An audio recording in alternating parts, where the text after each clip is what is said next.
Plow Posse, because you have better things to do. All right? So what's the problem here? You take a look at the next. Oh, first off, the team. All right? Most important thing. Let's get the next slide up. Yes, sir. The team consisted of 5 of us. One of us wasn't here this afternoon when we took the picture, but Ruslan's missing. We have Debbie, we have Paul, we have Maddie, and myself. My name is Linus. So if we can go on to the next picture there. What is the problem? This is the problem. This is the networking and advertising mechanism used to book and locate snowplow operators right now. Obviously, it's not the best method. So what we want to do here is we're going to take a look at something different. This makes it extremely difficult for customers, of course, to find operators. When it snows, they need to find operators. It's extremely difficult to do. As a snowplow operator, they want to increase their profitability, increase their customer density so they don't have to drive as far, which wastes money, and reduce their marketing expenses. So the business model here is to deliver this kind of a connection through the website and web phone or smartphone apps. So there's a significant market in Alaska for snowplow operations. It's over $4 million annually. There is over 130 snowplow operators, independent, that primarily focus on snowplowing and landscaping, which are inverse seasons. Then we have, in addition to that, construction companies that use their heavy equipment in the winter. So we're going to use the internet, website, and the smartphone app.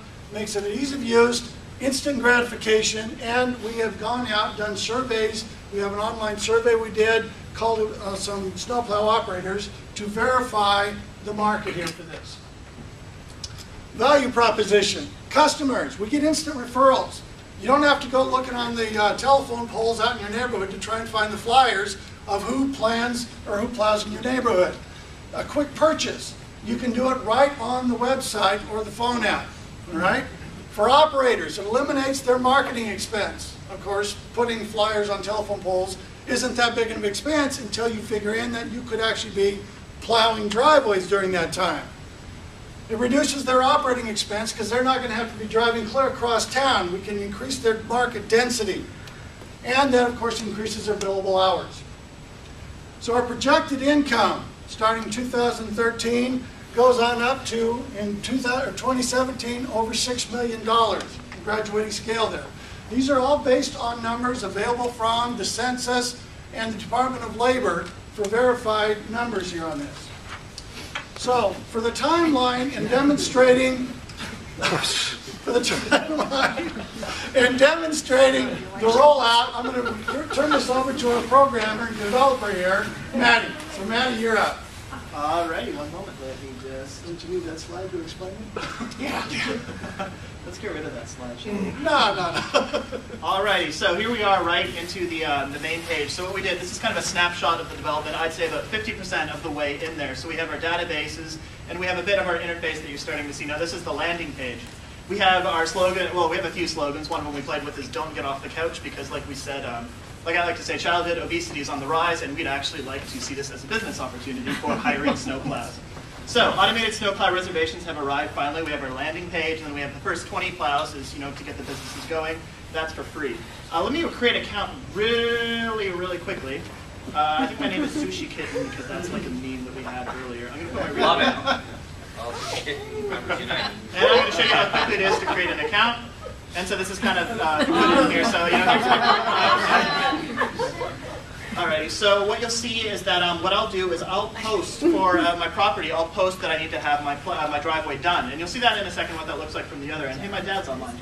And so you see that I have 2 people that are offering to do my driveway. Now this is kind of tricky for me because one of them looks really scary, he's carrying a shotgun, but he's actually got really good reviews. And so if I look in those reviews, I'll find out that he's a really swell guy, he's charging a little more. And then I see another one, Jane Doe, it's cute, he has a family picture, but I read the reviews, he actually makes his daughter drive the snowplow. So thank God I have the reviews for that.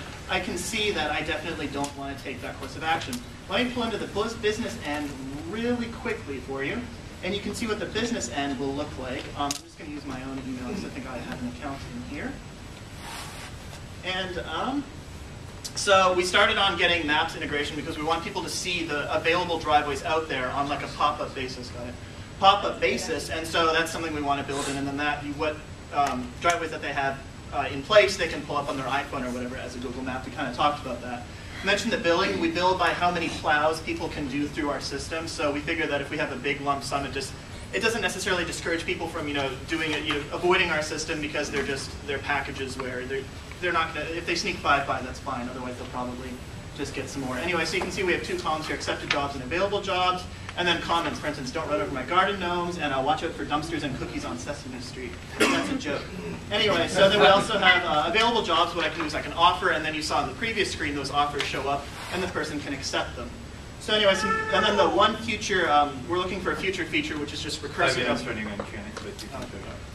So we're looking for, in the future, we want to have billing. So for instance, if I have a bunch of condos, I want to be able to just prepay for the season. We want to have that built into our CRM as well. And so then finally, of course, we want to integrate the billing to the point where we can facilitate the invoicing, the emailed invoicing, but then also we can facilitate credit card transactions. But at the same time, we want to remove ourselves from the liability, because obviously, if apparently I'm a snowplow driver, I got really bad reviews because I ran over some garden gnomes apparently. But if I'm out here doing this, we don't want our company to be liable for my terrible snowplow driving. So anyway, let's just jump into QA really quick. Questions and answers.